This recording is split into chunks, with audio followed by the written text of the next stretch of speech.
Hey guys, we're back. Welcome back to my channel, Multiple Streams Queen here. I am Danny, go by the Multiple Streams Queen.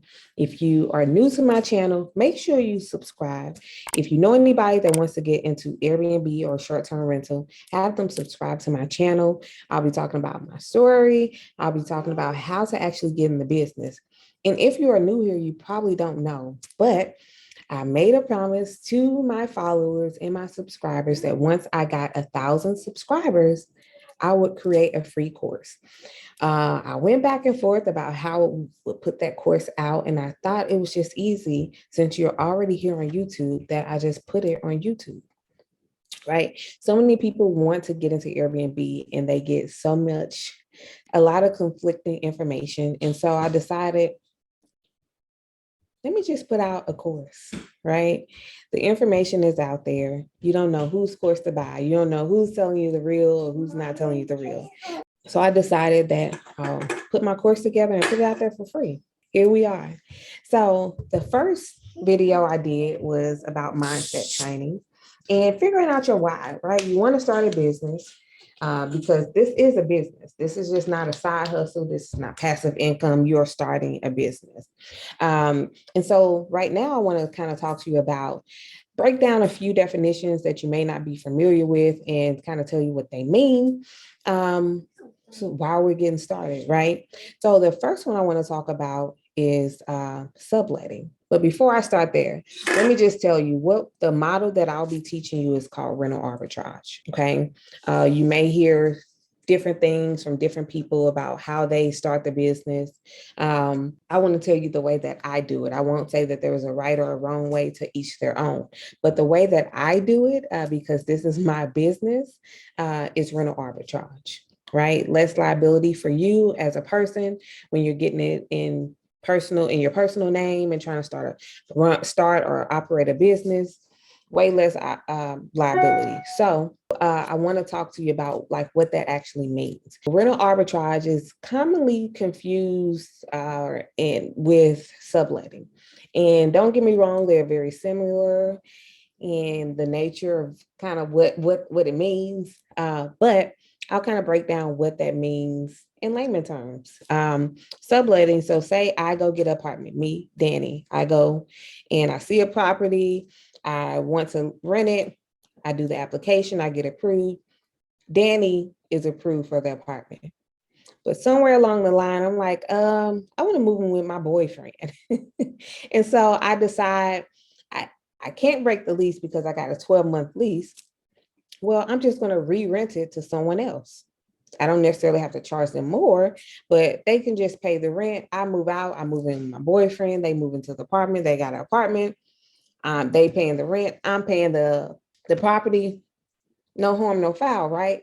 But the thing with that is many personal leases have restrictions as it pertains to subletting, right? Some of them will allow you to sublet as long as you get permission and the person that you're subletting to um, does a background check or a credit check or whatever their requirements are. But then some personal leases totally restricted. You cannot sublet at all under any circumstances, right? So that's where the problem comes in when people tell you to go get a personal lease and operate your Airbnb, because there are restrictions in your personal lease that you need to make sure that you're looking at, right? So if they're saying that you can't sublet at all, which that's what you'll be doing because in your personal name, you'll be subletting to other people when you put it out on Airbnb. The model that I follow and that I do is called rental arbitrage. If you've never heard of arbitrage, the act of arbitraging something is buying at one price and then you resell it at a higher price for a profit. You get the spread in the middle there, right? And so when you're doing the rental arbitrage model, you are leasing the property under a business entity. It is not a sole proprietorship, right? It will be an LLC, an S corporation, a C corporation, or even a nonprofit.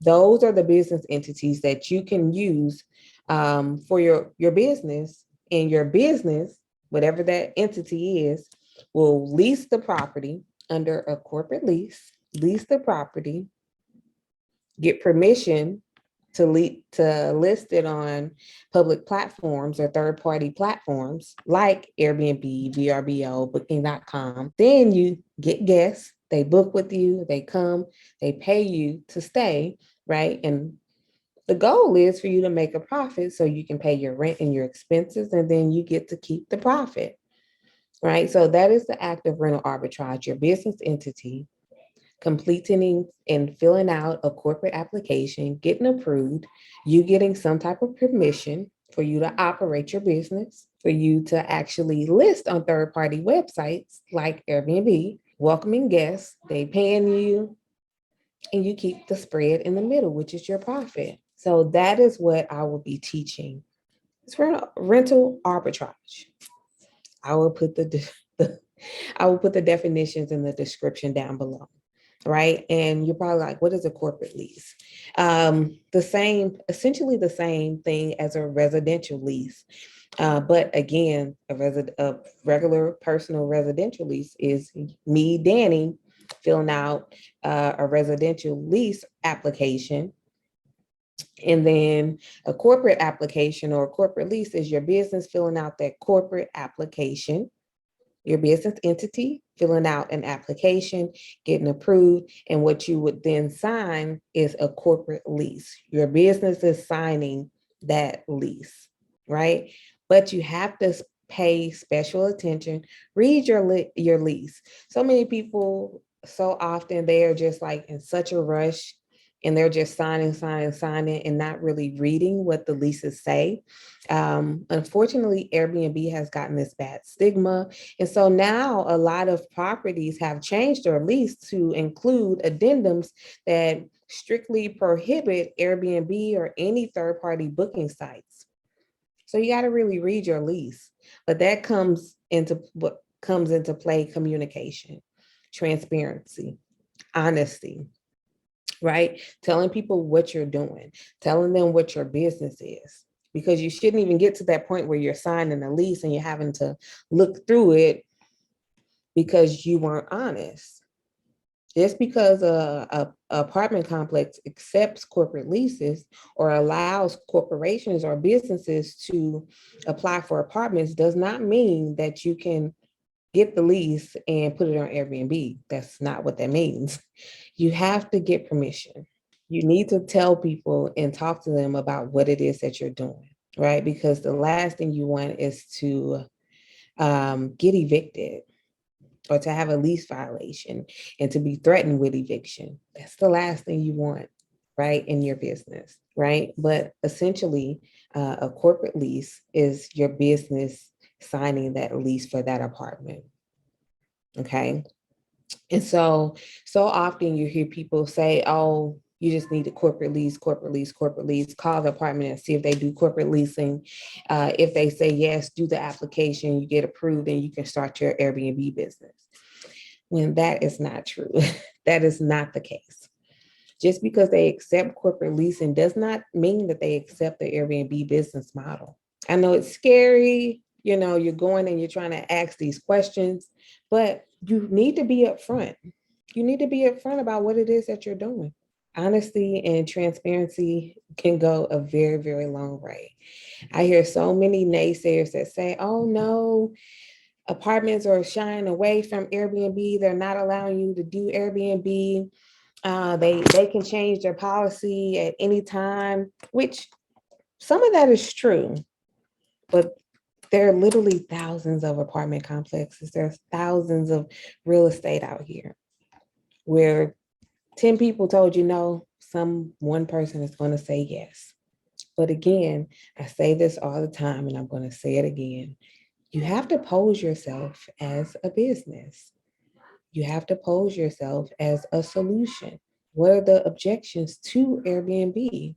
Why don't they like Airbnb? Why wouldn't they want an Airbnb in their apartment complex, right? What is the stigma surrounding Airbnb, and how can you get people to change their perception about Airbnb and the people that come from that platform? In the next video, I'll talk to you guys about looking like a business, right? What does that look like? What does that even mean?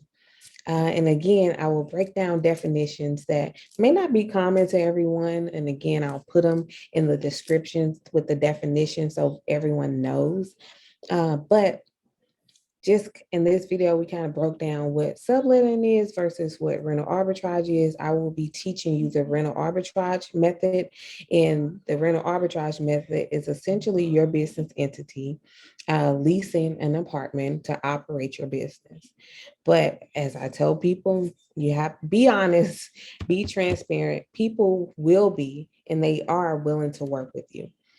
Identify the problems of the apartment complex and how can you show up as a solution to that problem.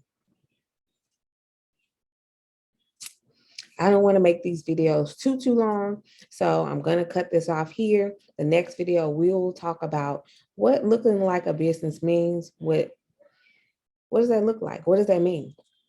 So we'll get into that.